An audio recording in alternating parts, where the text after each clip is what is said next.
welcome to another edition of Flea Market Fantasy, the world's second greatest Bronze Age era comic book podcast. Joining me, as always, is new Michael, Kevin Jank. What in thunderation are we even doing here? Yeah, Old West story today there, Jank. Yeah, that's right. Unique word choices in the dialogue. And yeah, heavy accent work. Like Yosemite Sam is running yeah. loose. Yeah. But today, sounding it out. Nothing spelled correctly in this book. Today we are reading Jonah Hex, issue 66 from 1982. I have never read any Jonah Hex, but growing up I always remember seeing ads for Jonah Hex and things like that. And I was under the impression that Jonah Hex was kind of basically like a cowboy version of Two-Face. Like, yeah. His face, like the right side of his face is all mangled and disfigured, but really, yeah, it's burnt pink, right? Yeah, there's a lot of times when it does it. He looks like a normal dude. Like I don't know. Look, apparently, yeah. I don't know what they were thinking there. I looked through a lot of issues to try and pick this one, and I eventually chose this one because I like the cover.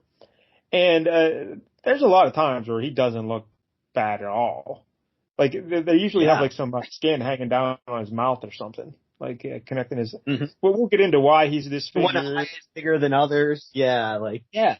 Like, I always had in my mind, like, his one eye's, like, always open. Like, like, his, the eyelid's going. Like, eyelids, yeah. But, no, it's not... It's just a guy. Yeah. So... I think that's inconsistencies in the artwork rather than a character choice. Yeah, there's definitely a reason why he's disfigured, and we'll get into that. Yeah. And, but, all right, so that's Jonah Hex. That'll be right around the corner here. But before we get started, let's remind everybody, if you're watching on YouTube, please like and subscribe. 207 subscribers, Jank. I think we picked up one. We added one to the Flea Army this week. Very small growth, but that's something. Yeah. I think if we do ever hit 500, we should make a promise that at that point we will do Dark Knight Returns month, where we read all 4 of the Dark Knight Returns. Deal. Yes. Yeah. You've never read it. We'll finally get you to cross that border. If you want to hear me make fun of Batman, get us to 500.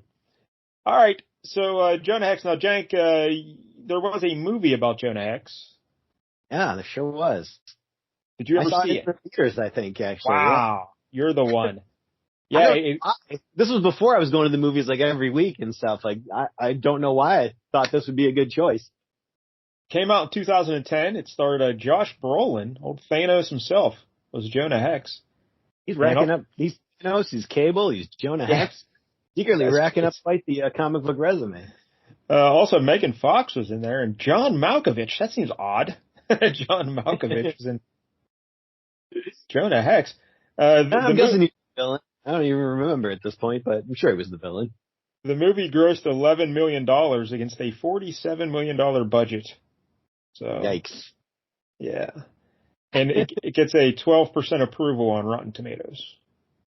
Oof. Do you have any recollections of the film? Surprisingly little, no. Well, I don't think it's surprising. With me. Yeah, I guess it's not that surprising because, I guess that was during the time when DC was trying out the weirder stuff, like Constantine and, Jonah Hex. They're just like, we'll see if any of this stuff sticks. We watched Constantine. All right, but I read like what the movie was about and everything, and his backstory in the movie is nothing like the backstory in the comic books. Oh, great! It was completely different. So let's get into his comic book history. His first appearance was in All-Star Western issue 10, 1972. He was created by John Albano, who I believe is no relation to Captain Lou Albano. Yeah. Wrestling fan, and also Tony DeZuniga. And we've talked about Tony DeZuniga before on the show. He inked this issue that we're doing today, but he's an artist and he's very good. We've talked about him several times on the show. And that series changed its name to Weird Western Tales with issue 12, and then Jonah Hex headlined the book until issue 38 in 1977, and that's when he got his own series, and that's what we're reading here today, and it ran for 92 issues. And the series was canceled during Crisis on Infinite Earths. Of course. The great equalizer, just wrecking shop. But after they whacked him there, he was given a new series just called Hex that transported him to the 21st century. Oh, and nice. It saw him become a post-apocalyptic warrior similar to Mad Max. Okay, just jumping on every bandwagon that comes along, apparently. It lasted 18 issues. In the 90s, they gave him a sitcom where him and his friends would just hang out at a coffee shop. There are also 3 limited series published under the Vertigo imprint in 1993, 1995, and 1999. And then a second Jonah Hex ongoing series launched in 2005, and that lasted 70 issues. After that series ended, you remember that one? Nope. Okay. Sure don't. After that series ended in 2011, Jonah became the main feature in All-Star Western Volume 3, and these stories were set in 1880s Gotham City. Oh, I like that. And I believe he teamed up with Amadeus Arkham, like of Arkham Asylum fame. Sure. Yeah. So that's something. So I like the name Jonah Hex, though. There at some point, whoever the old Wayne was at that point. I'm sure they met up at some point in that story. But the name Jonah Hex is pretty great. You know, like you're Jonah and you're a Hex, you know, bad luck everywhere. Kind of like that. So his history, the character's history, he was born in 1838 in northwestern Missouri, and his dad was an abusive alcoholic. And his dad was an abusive alcoholic, and he sold his son into slavery to a local Apache tribe. Whoa. That's what happened to you too, right? Yeah. Same thing. Except it was Red Wings fans. Oh, they're the worst. Yeah. But Jonah saved the chieftain from a puma attack. How about that? All right. So the chief's like, all right, buddy, you saved me from that puma. I'll take you in as my adopted son. So that's pretty cool. Okay. But, he's not a Hex yet. He's bringing good luck to this chief, at least. Yeah, you know, it's a good deal for Jonah, but you know who didn't like that at all? Was the chief's real son, No Tante. Yeah, No Tante had no part of Jonah Hex. And he did do some Tante. And Tante him a lot. To make it even worse is this Noah Tante and Jonah Hex both were sweet on a girl named White Fawn. And so this Tante fella, he betrayed Jonah, and he left him to die in the hands of the Kiowa Indians. I don't know how exactly that happened, but I mean, that sounds self-explanatory. Yeah, I don't know how it happened, but luckily for Jonah, a bunch of American cavalrymen just happened to show up at the time, and they started, like, they were there to attack the Indians there, and they started gunning down the Indians. Unluckily for Jonah, the cavalrymen thought he was one of those Indians, and they shot him too. So Jonah was like, the good, you take the bad, you take them both, and there you have facts of life. Yeah. So Jonah was wounded there and left to die again, but an old scavenger fella, a trapper and a scavenger, came upon him, and he rescued him and nursed him back to health, like a good Samaritan. So thanks, buddy. And this guy's jumping from place to place and parent to parent. Wow. But then once he was healthy, then Jonah left the trapper fella to go back to his tribe, you know, to go back to the chief there who he saved from the puma, and to go see White Fawn. You know, he loves white, and maybe to punch that No Tante in the mouth for leaving him to die. But when he gets back home, the tribe left. You know, they're not there anymore. They moved on. So he's left alone in the world. No family, no nothing. So what does he do? Well, he joins the U.S. Army. And, I would have hit the bottle myself. That's just me. He became a scout for the U.S. Army. And then when the Civil War broke out, he joined the Confederate Army, believing that the South had the right to independence. However, he did not condone their policy on slavery. Because seems like a big part of it. I don't know if you take one and leave the other. Well, you know, he was a slave himself at first, sold into slavery. So he knew that that's wrong, you know, the slavery. So still decided to fight on that side. Well, eventually, though, he decided, I can't do this. This is just morally repugnant. I can't be a part of this. So he turned himself in to a local Union outpost. And he said, I surrender. I will no longer fight for the Confederacy. And the Union fellows were like, all right, that's cool. But hey, why don't you tell us where all your old buddies are so we can go over there and capture them? And he's like, nope, not going to do that yet. Because I have integrity. And a principle, yeah. Integrity is part of his middle name. That's right. And with these Union guys, there were a bunch of Columbos over there, and they studied the clay on the hooves of Jonah Hex's horse. And they're like, hey, this is a very unique I know where this dirt is. And they went and they found his old... because the 1800s were known for their databases of clay. You could just look up on the computer. It's like CSI. But so they went back to the old Confederacy place and they rounded up all of Joe and his buddies.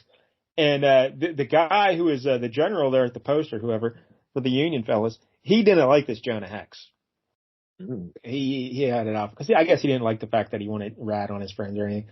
So when they brought all his Confederacy pals back to the Union camp, all his prisoners, he made a big deal in front of Jonah saying, hey, Jonah, thanks for helping us catch your buddies there, to try and make Jonah look like a jerk. So Jonah just hauled off and punched them in the mouth. And then, so that Union guy says, all right, you're going to go to prison with your buddies. And they put them all in prison. And, it's kind of like a Hogan's Hero situation because Jonah Hex discovered a tunnel beneath his cell. Okay. And they tried to organize a prison break. But little did they know that the Union folks, they were having some trouble like supplying things and they didn't want to even feed these prisoners anymore, So what we're going to do is we're going to let them discover a tunnel that we will dig beneath their cells to think they can escape. And then when at least if they're trying to escape, we now have grounds to murder them. So it was all just a big trap. You just unleash a puma into the tunnel. That would be a good idea. So they just created this big trap to try and lead them into their own murder. And so they gunned down a bunch of Jonah Hex's buddies. But thankfully, Jonah Hex survived. And but before he escaped, he made sure to murder that general from the Union. Yeah, take that, general. So the other friends, though, that survived as well, they made it back, to their pals, and they said, hey, what, that Jonah Hex, he's a traitor and a murderer. So you don't want to have anything to do with that Jonah Hex.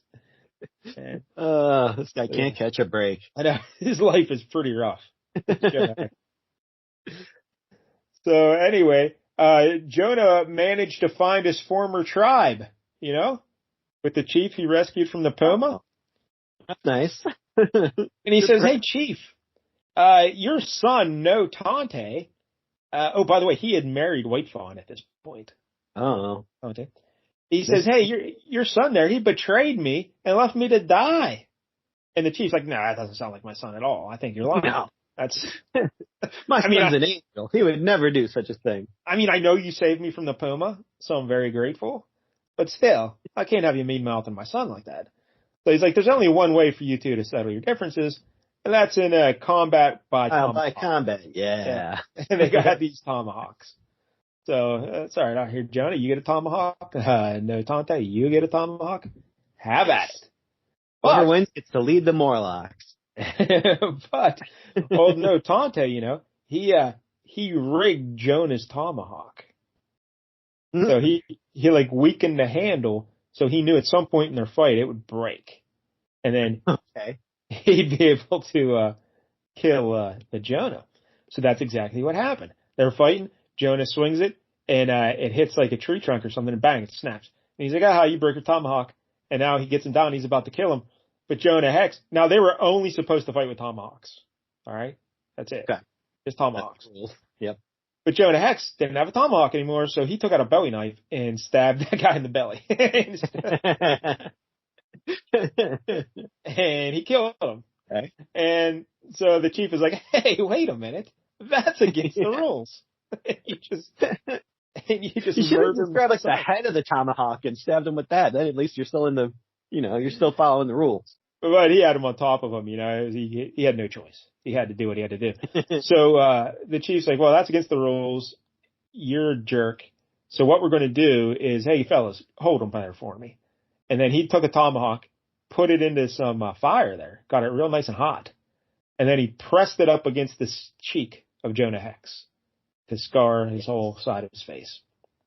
And he said, this is the mark of the demon, because you, sir, are a demon.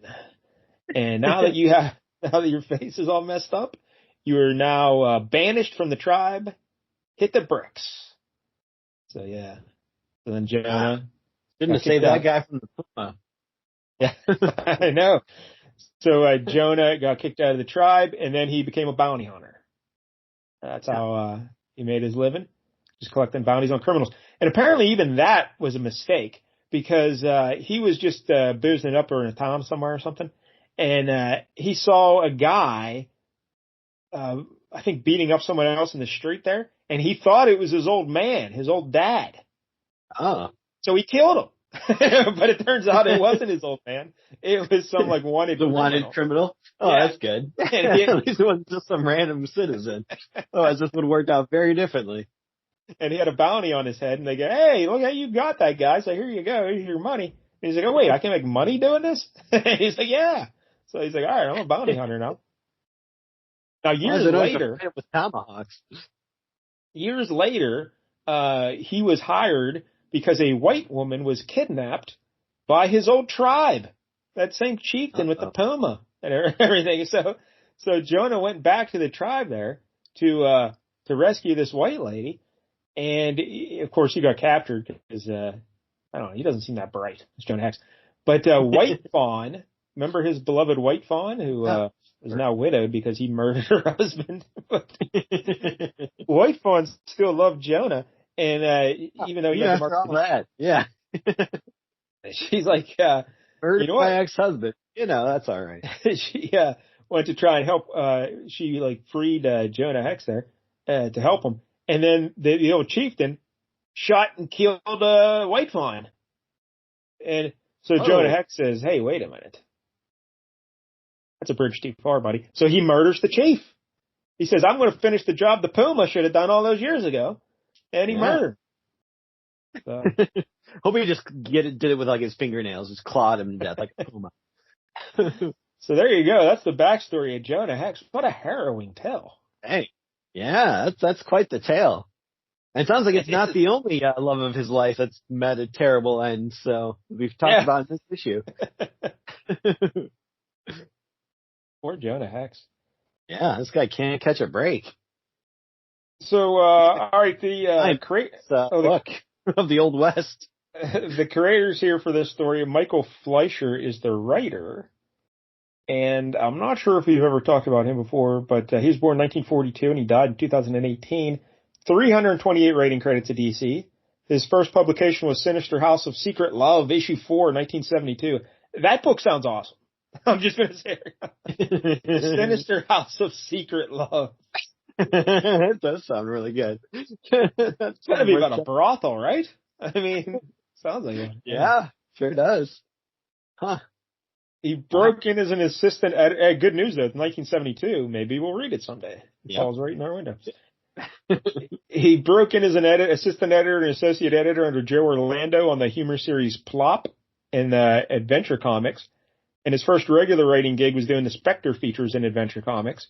And that was when the Spectre was doing all these weird things to murder people, and stuff. So, sure. And he wrote the Jonah Hex character for more than a dozen years, starting in 1974 on Weird Western Tales and concluding in 1977 with the end of that Hex series. Now this is pretty interesting stuff here. He attended Columbia University from 1987 to 1991. And this was when he was an older fellow, late 30s or whatever. Yeah, went back to school. Yeah. And this was while he was doing that, he was also working on the British comics magazine 2000 AD, which we talked about on here before, right? I think that was Judge Dredd and all that, wasn't that? Dredd? Yep. Yeah, I think that was probably around that. Yeah. So then he left the comic book world and he attended graduate school at the University of Michigan. And then from 1994 to 1996, he lived near Nairobi to research his PhD thesis on commercialized cattle theft in Tanzania. Wow. Is there a big demand for that in research? What was his doctorate in? Cattle theft? He then spent a year in New York writing his dissertation and earned a doctorate in anthropology. He went on to work as an anthropological consultant for humanitarian organizations in the developing world. What a life this guy lived. Yeah, holy hell. I wrote a book about a talking monkey. You didn't go anywhere to do that. My whole life was research. You did not go to Nairobi. The artist in this book is Dick Ayers. We've talked about him countless times on the show, like Nick Fury and the Silent Commandos. He did that. I think he did the Invaders we did. But he's a really old school artist. And as we mentioned, Tony DeZuniga, I think I'm pronouncing it. He did the inks. But Dick Ayers was born in 1924. He had 259 penciling credits at DC, including a lot of war stuff like GI Combat, Men at War, The Unknown Soldier, and Sergeant Rock. And he did 39 issues of Jonah Hex between numbers 23 and 82. And I will say the art in this is very, you can definitely tell Tony DeZuniga inked it, because it doesn't necessarily look like Dick Ayers' normal stuff, I would say. But yeah, that sounds about right. I would say it looks better, is what I'm getting at. So. Oh, wow. Yeah, I don't know. This was kind of rough art-wise, but that's... I don't know. I like some of it. I like the... Yeah. It could have a flatness to it, but we'll get into that later. So, all right, there's the backstory for this issue. Anything else you'd like to say about Jonah Hex, Jack? I remember him also being on, I think Legends of Tomorrow when they were doing those DC shows, because Legends of Tomorrow was they would jump around in time. So I think there was an episode where they went to the Old West and there was a Jonah Hex episode. Other than that, not really. That's about my knowledge of Jonah Hex right there. Yeah. Is the movie and that episode of the TV show. All right, well, let's, and again, like last week I mentioned how I thought there was kind of like a superhero element to Jonah Hex at some point, but no, it's just straight on Western. It's just a straight on Western. That's all it is. Yeah, it's amazing that lasted into the 70s and 80s. Thought that genre had pretty much died out. So let's look at the cover, Jank, and this cover is drawn by Ross Andrew of Spider-Man fame. I do like him, but I do enjoy this cover. I love this cover. Although, if you look at Jonah Hex, I mean, again, his face looks you couldn't even tell that's Jonah Hex. Completely forgot to give him the scars. That's here's Nick Fury, but we forgot the eye patch. It's like, but again, it was a recurring thing. I looked through so many issues, and it's like, man, his face looks fine. I don't know if it doesn't look that bad. Supposed to have the hanging string cheese going over his mouth like a piece of pizza. Come on. So anyway, but all right, why don't you describe it? Yeah. The cover, they just got the little DC circle in the corner there, and it says the bloodstained past has returned to haunt you, Jonah, in The Vendetta. All new 60 cents. Jonah Hex, we got the title there. It's pretty boring looking. They didn't do a whole lot. Maybe they put a little pizzazz on the A, but other than that. A little pizzazz on the A. All just kind of basic lettering. And then we got kind of a red barn, it looks like. And Jonah Hex. I think it's a saloon. I'm going to guess it's a saloon. Yeah, it's a very red saloon. Maybe it's the blood from all the gunfights. So Jonah Hex is flying through the glass window of this saloon. His hat's flying off. Yeah. It's an interesting pose, I guess. He's got his two guns out. His hat's flying off. He again looks perfectly normal, which is quite strange. So you wouldn't really know it was Jonah Hex. And he's got two guys inside the saloon there shooting away at him. So you're like, uh-oh, he's dead. Yeah, they're blasting him through the window. And he kind of looks like he's doing one of them Fosbury flops on the high jump. He's going over the bar backwards, looking over. But, I love this cover, the angle of the window and the glass. I dig the glass. I like how it's all colored. They diffuse the color, through the glass. That was a real nice touch. Oh, okay. On the saloon, wood. Yeah, that's fine. I don't know. I love it. Love it. I think the composition's great. So, Yeah, there it is. Much. I don't want to see this in your top 11. Oh, it absolutely is in my top 11 Jonah Hex covers. I haven't done it yet because let me tell you something, Jank. Not a lot of great choices going through the Jonah Hex covers. Kind of slim. Slim pickings, I believe it. Kind of slim. But so here we go. We open it up. Requiem for a Coward. Mm-hmm. And we get a splash page of Jonah Hex riding into town there. We see some horses pen up and stagecoach. It's out in the Old West. And we get a box here in the corner. Into town. He was a hero to some, a villain to others, and wherever he rode, people spoke his name in whispers. He had no friends, this Jonah Hex, but he did have two companions. One was death itself, and the other the acrid smell of gun smoke. Those sound like terrible companions. Yeah, this guy needs a flashlight or something. So he's riding in there, and I'm not a huge fan of this first bit of thought bubble here. Well, it looks like eastbound stage is just pulled into INTUH into the Palomino Creek Stage Depot, and that's sure enough a good sign. So he's coming into what's he do? He wants to he's looking for criminals or something, right? It almost sounds like he's going to rob the stagecoach. I don't think that's what he might. Yeah. And we should mention your own acrid gun smoke. You'll do some crazy things. We should mention Jonah Hex. He also wears like a Confederate Army outfit. Yeah. Yeah. I guess the war is over, but he ain't letting it die. It's all the clothes he had. You know. He just. I can't smell too good at this point. But, he's got the gray coat and the gray hat and the blue pants there. And he likes to smoke darts, too. Yeah. Tuffy would be a big fan of this guy. So he's, why does he want to be here? Because it means they'll have just finished cooking up some grub for all them wore out passengers. Oh, so he just thinks they'll have extra food. Just looking for a meal. Yeah. Yeah. But what happens to him, Jank? Bounty hunter can't buy his own meals. He's got to just hope that someone's giving away some free food because they cook too much. But he gets ambushed by some crooks.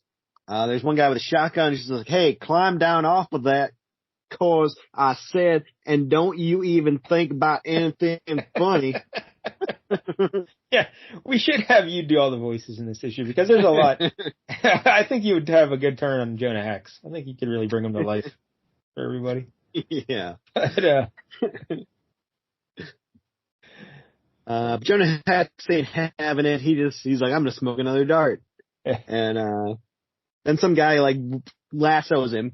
I guess who's that? Fancy Dan from the Enforcers. Remember his fight?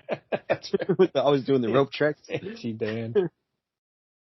So he gets a simpler day. That was simpler time when the Enforcers were Ox and Fancy Dan, and who was the third guy? Jimmy. I don't know. The third guy. Sure. Yeah, we'll go with that. Yeah. But old Jonah Hex, he just knees the guy right in the balls. He's like, and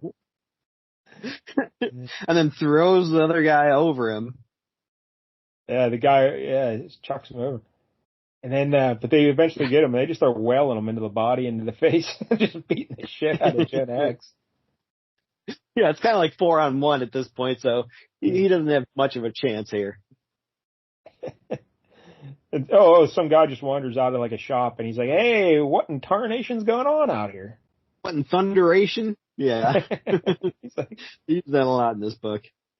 He's like, "Nothing at all, Pop. A friend of ours just started feeling a mite queasy in the stomach. That's all. He'll be feeling better again in no time." So they're going to take them back to their hideout. Now, but these fellas, Jank, they didn't just stumble upon Jonah Hex by accident. They're little bounty hunters of their own. They're out there to get Jonah Hex because some fella who's got a history as Jonah Hex wanted them to apprehend him. Now, I can't remember this guy's name. Let's call him Jimmy. So, Mr. Webster. Oh, all right. Jimmy Webster. Whatever his name is. But why don't you explain what their history is or what's going on here? Well, we find out because one of the guys is in here talking to Mr. Webster, one of the guys that took Jonah Hex, and he's like, "Oh boy, you can't imagine how terrified I've been these past 15 years that one day Jonah Hex would come after me. But now that he's dead," and the guy's like, "Oh, he ain't dead yet. We just got him captured. If you want us to kill him, you're gonna have to give us another like $10,000 or whatever." And he's like, "What? But I already paid you that money to kill him. Why haven't you killed him yet?" He's like, "Well, we're shaking you down, basically."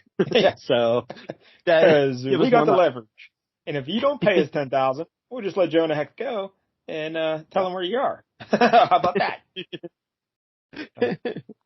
So that's kind of cool. That's like one of the Whistler stories. I feel like that's something they would have done on there.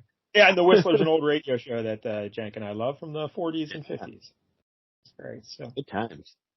But we find out that Jonah Hex has it in for this guy because at some point there was a thing where Jonah Hex was, I guess, engaged to a woman who was like the colonel's daughter or something.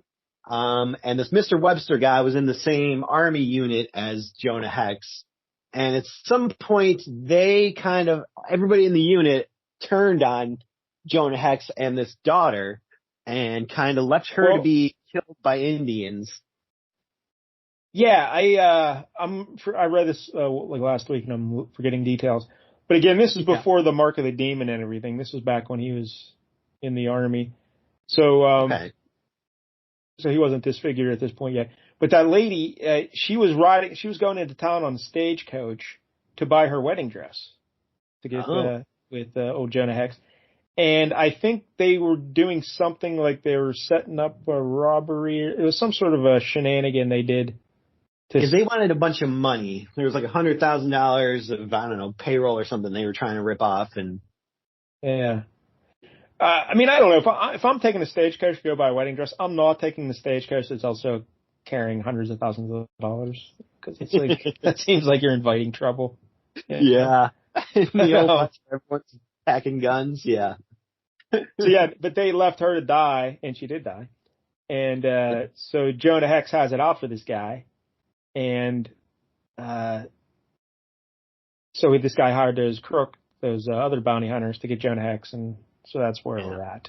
But Jonah Hex was like, I haven't even thought about Mr. Webster in a long time. Like, I was going to let it go. But I mean, I had that whole thing with White Fawn, and I had that whole thing with all these other people by then, so, I don't even remember any of this, Now I'm kind of in love with that puma. Yeah. So now we cut over to the bounty hunter's hideout, who captured Jonah Hex. They have him tied up on the ground, and they're playing cards. And look on the wall there above the top right corner of that big panel there in the background. It looks like they've got some like 1860s porn pinned to the wall. Yeah, it's like it sure does. A lady reclining. Something looks weird about the face. It kind of looks like a furry almost, where it's like some kind of a Catwoman or something. I just don't think they did a face. They just I think her chin's up, maybe looking around the other way. But yeah. Slipped in some 1860s porn for us. But they show more than ankle, so I guess that's something. But they're playing the cards, and Jonah Hex, at least they put him in front of the fireplace to keep him warm. That's nice of them. This is a ridiculous thing. Be a mistake. He's like maybe a foot away from them, like if you look, and he decides what I'm going to do here, because his feet are tied up in ropes, his hands are tied up behind his back. Is he scoots over to the fireplace there, and he sticks his feet into the flames. So they that scoot and boogie. They burn the ropes on his boots, and then he turns around and he burns the ropes off his back with the fire. And keep in mind, the guys are like 2 feet away from him while he's doing this. They're very into this card game. This is a very long process. Cards, they're very invested in what's going on over there.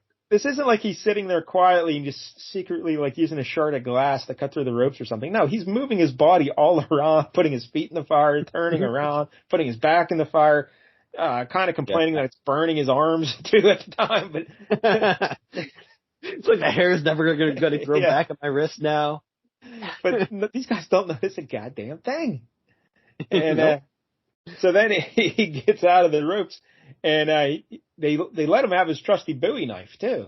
And he still has that. And Yeah, that was a mistake.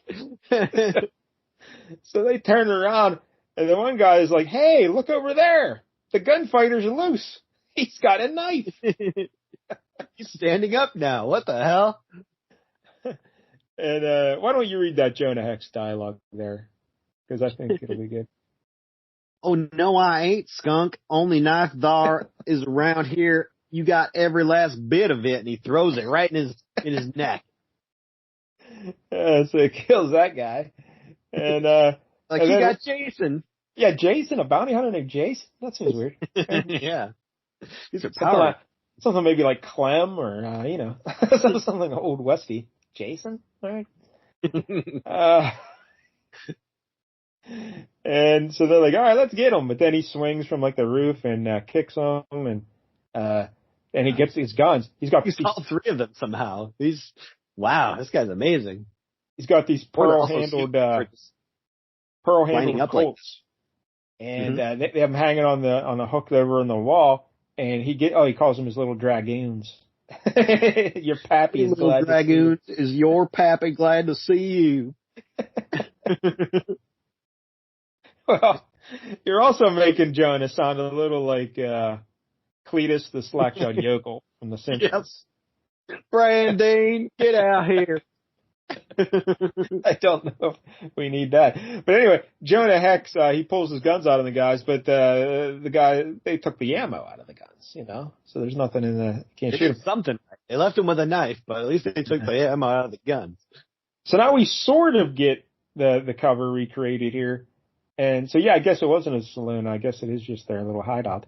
And, but Jonah jumps through the window and he goes through it forward, head first. Yeah, he's doing a belly flop. And they're shooting and they're not hitting him.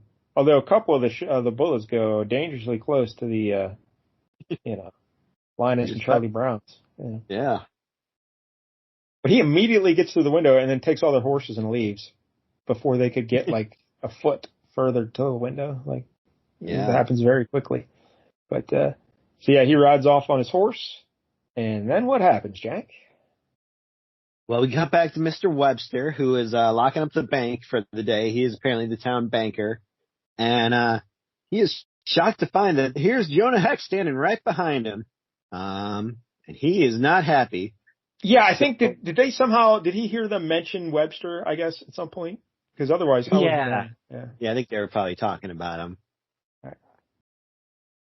Yeah, so now he's very pissed off about this. He's like, I'm going to give you one chance. Like, you got till noon tomorrow to get out of town, like, pack up all your stuff and get your shit and get out of here. And Mr. Webster's like, but I can't. I'm the banker. Like, I can't do that. He's like, well, it's more of a chance than you gave, Cassie Wainwright. So you better do it. Yep. But Mr. Webster has a genius plan to get out of this. Thankfully, Mr. Webster is married to a smoking hot blonde lady. And he says, hey, smoking hot blonde lady that I'm married to, here, Appa, I need some help. Why don't you go make sweet, sweet love to Jonah Hex so he doesn't murder me? He just pimps out his wife. Yep.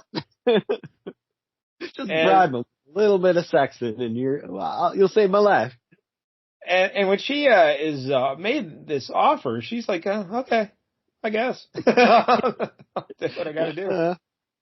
She's like, well, I did marry you for your money, so I guess if I want to get these nice things, I got to do this from time to time. And if it means I don't have to have sex with you, but I get to have sex with someone else, cool. Let's do it. So she's all in, And so now we cut to Jonah Hex, and he's at the hotel, and he's daydreaming. He's looking back at some old photos of he and his old army group and old, what was her name? Debbie? Cassie Wainwright? Yeah, Cassie Wainwright. And here we get the whole backstory of what happened there. Love affair. but Jack, when he's thinking back on that, he remembers one moment in particular where old Cassie is skinny dipping in like a pond. And I like this memory because it's colored with like a lot of all reds and pinks. everything. Mm-hmm. So you Like take the it first back. page, yeah, and then The first turn page. green. Yeah. And but she's skinny dipping there, and she hears somebody, and he says, that looks good." she says, "Who? Jonah Hex? You scared me. How long you been hiding there?" All right, you take Jonah. Yeah. I ain't giving away all my secrets. Jonah, my word, what in heavens are you doing? Getting set to go for a little swim, woman. What in thunderation it look like I'm doing? Jonah, you wicked thing. You can't. I haven't got anything on. Yep, I noticed. I'm a scout, remember? We scouts make a point of noticing these things. Jonah! Come here, woman. And then they make sweet, sweet love. But yeah, Jonah, he was just stripping himself naked there while that scene was going on. And he's climbing in. Yeah. Yeah. So it seems like there wasn't anything going on with them until this point. He's just like, I'm coming in there. And we're doing this. But then there's a knock at the door, and he's like, "What?" So he's brought back to reality, and he goes to answer the door, and it's that smoking hot blonde lady who's married to Mr. Webster. I don't know. Does she say what her name is there?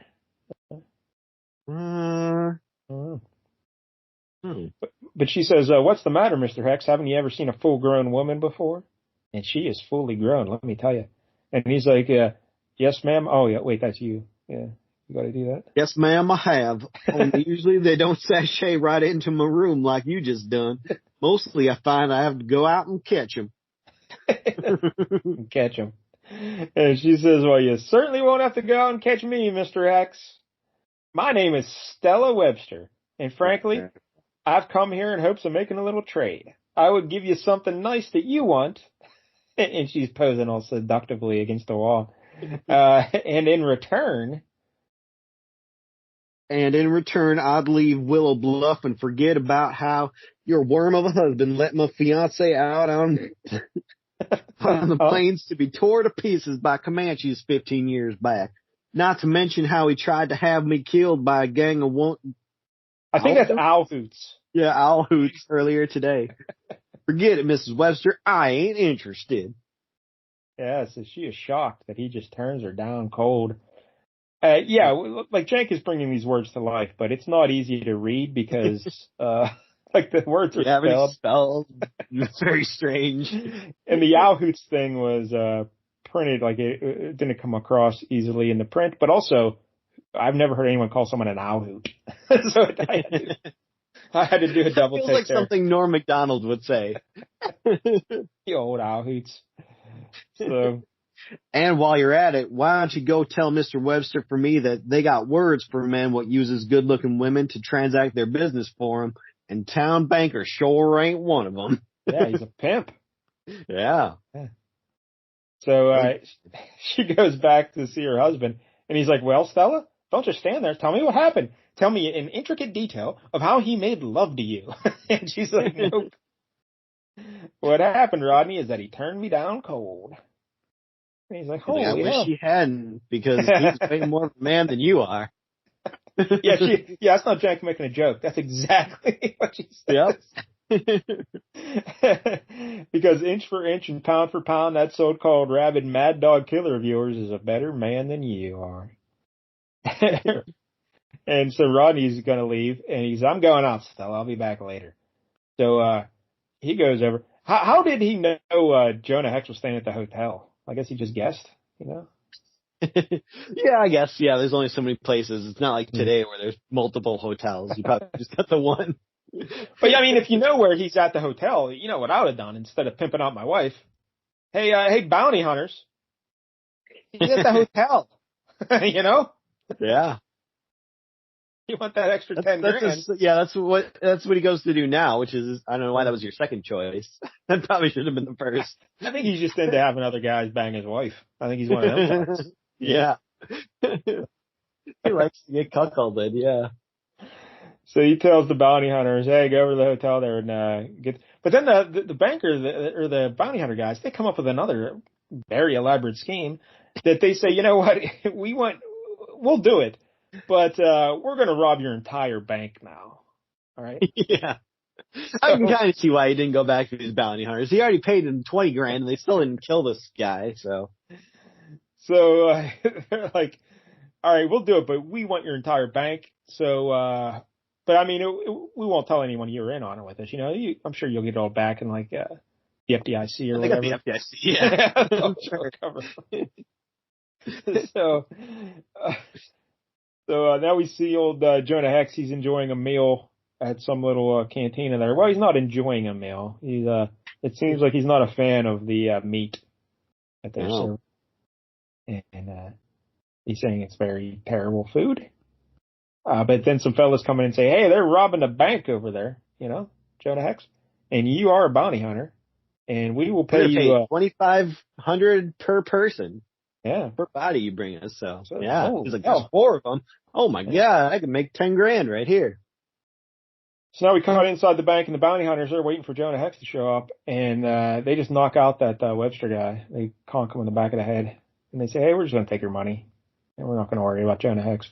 But then Jonah Hex, he just jumps off the top of the bank like, I guess, Spider-Man or something. Like Batman, yeah. And he lands on him, then he starts punching them, and he's tossing these guys around. And then a fella pulls out a gun on him, and Jonah Hex says, hey, you better think twice there, buddy, you know, because I'll blow half your skull away before you even have a cock in that hammer. And he's like, that ain't the most ridiculous tall tale I've ever heard. I don't know what is. Nobody, and I mean nobody, could be fast enough to, and he starts pulling back the hammer, boom, sure enough, hole in his head. Jonah Hex just kills him. One shot, dead. So Webster comes out of the bank, and this is, again, this is a Rodney Webster, not Emmanuel Lewis. You wish. It would have been so much better if Emmanuel Lewis was the banker. And he says, I still know you hold a grudge against me there, Jonah Hex, but at least you saved. And then the bounty hunter says, oh, no, you don't, Webster. We ain't planning on hanging alone for this. You were in on the robbery from the beginning. And that's right, folks. He agreed to let us steal all your hard-earned money in return for our killing Jonah Hex. And he's like, no, not true. I never. Yeah, do Jonah there, Jay. Sorry, I ain't going to be able to hang around Willow Bluff long enough to see you stand trial, Rodney.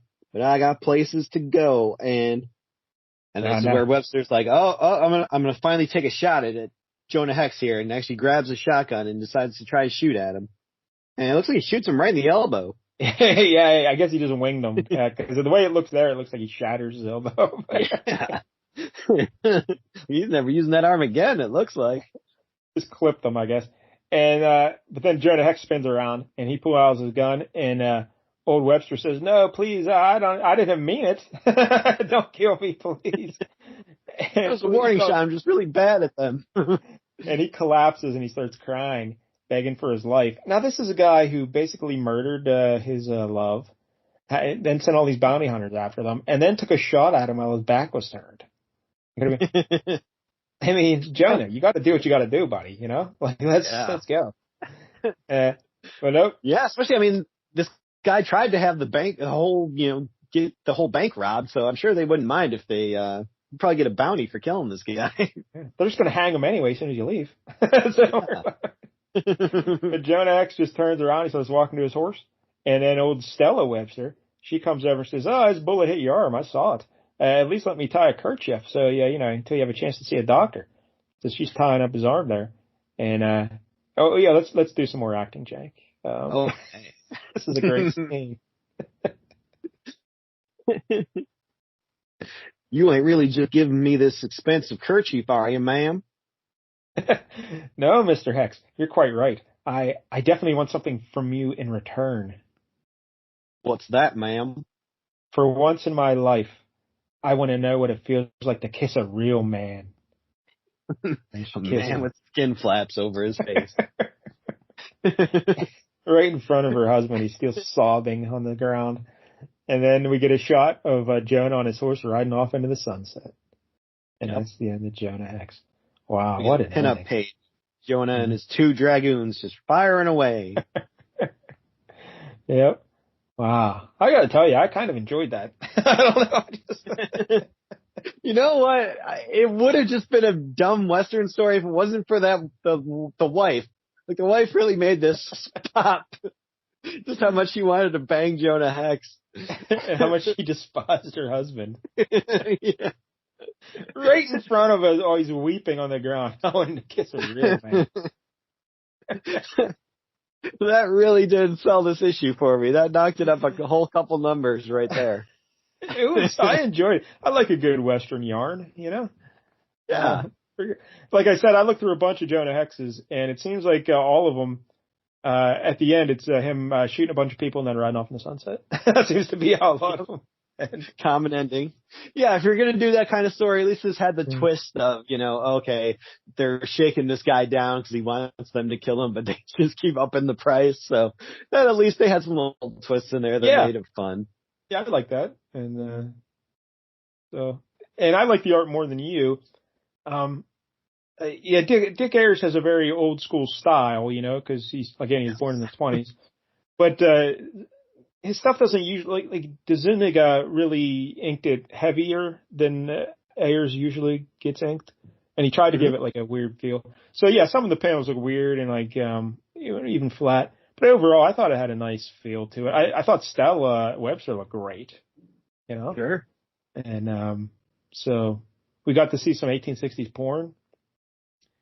Yeah. Got to see some skinny dipping from old Cassie Wainwright was looking good, yeah. So, yeah, this definitely had that very kind of old Western comics feel, more so than like a normal 80s comic book. But yeah, that's fine. For what it's trying to do here, it works. Yeah, like the dialogue and all the his speech patterns and everything got a little annoying, but it's all right. I guess it's fine. Yep. It's like everybody talks like how Rogue used to be in the comics in the early days. So I got to tell you, I didn't mind it. I kind of like Jonah Hex. Wasn't bad. Yeah, I mean, clearly the backstory is pretty interesting. Yeah. It sure is. So many pumas. I probably would have liked it more if his face is more messed up, But yeah, I mean, there's certain panels where he's kind of got the stuff on his lip, but really the eye kind of looks normal for the most part. Well, sometimes it's a little bit bigger, but yeah. So, I guess DeZuniga, he came up with the idea for the character design. And he said he was in a doctor's office and he looked up on the wall and they had that classic photo of like the body, where like half of it is like exposed, so you see all the muscles and stuff. Oh, sure. And he's like, I should use that for maybe only half his face is screwed up. So that's how he got the idea. Like, there's also a guy named Two-Face who already has it. Yeah. I guess. Yeah, maybe that's what they were trying to like avoid that. Like, but. Yeah, growing up, I always swore like he had a very disfigured face on the side. Yeah, I think definitely. I'm sure they increased as it went along. I'm sure when he was in Mad Max times, I'm sure they really leaned heavy on that. I mean, yeah, you just want to make the character as visually interesting as possible. No, I mean. Yeah. So anyway, all right. So yeah, Jonah, I'll probably give this a 7. Got a 10. Yeah, you know what? I think that's about right. Yeah. This was better than I expected it to be, for sure. I hear you. I didn't have a lot of high hopes for it either. But and again, I love the cover. So all right, so there it is, Jonah Hex. Not my favorite, but it got better from there. So Jank, next week it's your pick. What do you got? Yeah. Okay, so I guess I'll just throw it out there. We're gonna do Infinity Inc. number 17. I don't know what this is. I don't either. What is Infinity Inc.? This is a DC comic book. It came to my attention via, I was looking through this DC event from the 80s and there was a guy, I'm like, who's this guy? He looks cool. And so I kind of looked more into him and it kind of led me to this series. What this series is really about, I don't know. But it's got this guy, Mr. Bones, in it, who's got like a cool skeleton head. Bones. I'm like, this guy looks cool, so I want to learn more about him. So we're going to do Infinity Inc. number 17. Do you know what year this is from?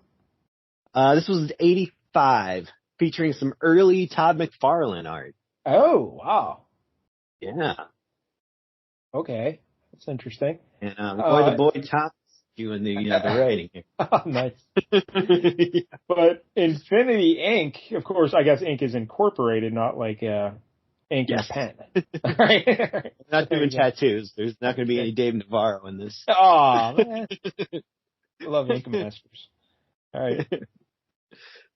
So next week, Infinity Inc. issue 17. That'll be something. I've never heard of this book, so maybe I have. I'm old. I don't. But Infinity Inc. Okay, so until then, again, if you're watching on YouTube, please like and subscribe. And hey, remember, we have merch. Merch.onehotbooks.com. Go buy some Flea Market Fantasy t-shirts. Tell the world that you're a proud member of the Flea Army. Yeah, no one will ever do that. But I don't know what that is. Until next week, don't get any jank on you.